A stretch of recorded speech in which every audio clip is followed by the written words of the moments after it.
Now, if I told you that there's one thing every single white rapper guaranteed will face at some point in their career, would you believe me? Of course, you may wonder, what exactly is this thing that you're talking about? And you might have guessed it correctly, but it's the culture vulture comments. A couple of days ago, I was reminiscing on the time when Post Malone first entered hip-hop and started building his name. That was obviously back in early 2015 when White Iverson was popping. Really quick before anyone comments on this, regarding Post Malone and whether or not he's a rapper, in my personal opinion, he started off as a rapper slash singer. But nowadays I wouldn't really label him as a rapper at all. At the moment I think he's moved on from that phase and I now consider him more of a singer. But let's keep talking. I've actually touched upon this on another video about him. But when Post Malone was coming up, one thing a lot of people said about him was that he was a culture vulture. Post was a white guy coming up in a predominantly black genre, quote unquote looking like the black rappers because of his braids and grills. If you know anything about Post Malone and his story, then you know that one person who's always challenged him in his career is none other than Charlemagne the God. Wow. Got you. Are you afraid as a white rapper that you may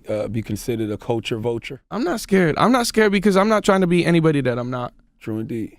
I'm just trying to, I like what I like.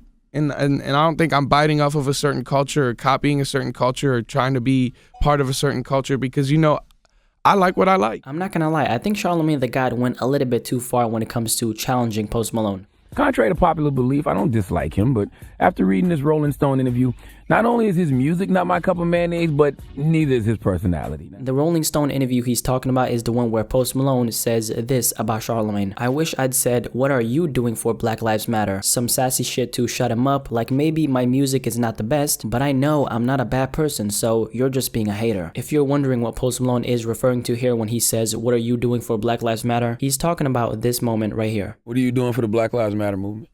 What? I don't know. Is that a serious question? Yes. Okay, I'm sorry. If anything. What I have to say regarding this is I don't think any artist should feel forced to be some kind of activist or partake in any political conversations because that's not their job. Sure, do I think it is honorable when I see someone like J. Cole pretty much marching in the streets for political reasons with the people? Yes, that is extremely honorable, but then again, we all know that Cole has a genuine interest for being a voice for the people. I'm letting you know that it ain't no gun they make that can kill my soul. Oh no.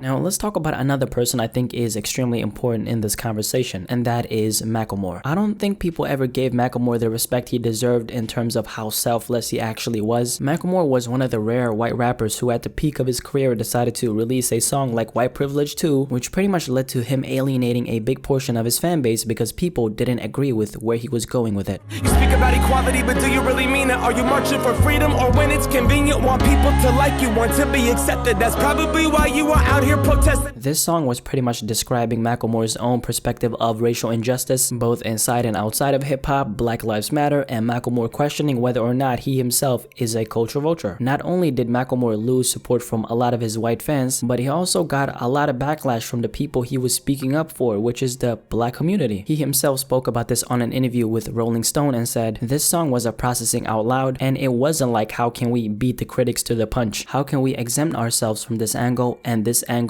and this angle? You realize that you're not gonna beat it and you never could. Obviously he said this as a result of the backlash he was getting from the black community and losing a lot of his white fans. And you may wonder, how come Macklemore was getting all this pushback from the same people he was standing up for? Well, for one reason and one reason only. No one likes to be pandered to and no one wants Macklemore to be the voice for black people. But then again, the question of was Macklemore really attempting at being a voice for black people comes up. And that's where things get a little bit confusing in my opinion, because on one hand, we want white rappers to use their platform to speak about important things like police brutality and inequality, but on the other hand, when they do, they get backlash for actually talking about those important topics, just like Macklemore's situation. Have you ever thought about how someone like Eminem never gets the white rapper stamp even though he clearly is white and we all know it? I mean, think about it. When was the last time you saw someone referring to Eminem as a white rapper? I mean, he is white and we all know it, right? I'd say that this is happening because Eminem is an artist who is so much bigger than just his skin. Of course, that's not to say that other other white rappers aren't bigger than their skin, but let me explain. When I think about Eminem, the last thing I think about is his whiteness, and the first thing I think about is his impact. One thing Eminem has done in terms of impact that I honestly don't think any other white rapper period has ever came close to is this one thing. How many hundreds and millions of people have went from not listening to hip-hop to hearing a song like Lose Yourself to then after that being a fan of hip-hop? The fact is Eminem has done so much for the culture that it's pretty much impossible to call him a culture vulture with a straight face and really mean it. But then again, if we look at someone completely different like G-Eazy, who's not done a lot for the culture in terms of impact, people are way more inclined to call him a culture vulture for that reason only. Now that's pretty much all I have to say about this specific topic, but I want to know what you personally have to say about this. Do you agree with me when I say that the one thing every white rapper will face at some point in their career is being called a culture vulture? And when it comes to everything that I discussed in this video, from Post Malone to Macklemore to Eminem, what do you personally have to say about that and the whole white rapper and culture vulture conversation? Definitely let me know in the comment section below, and let's have a discussion about this.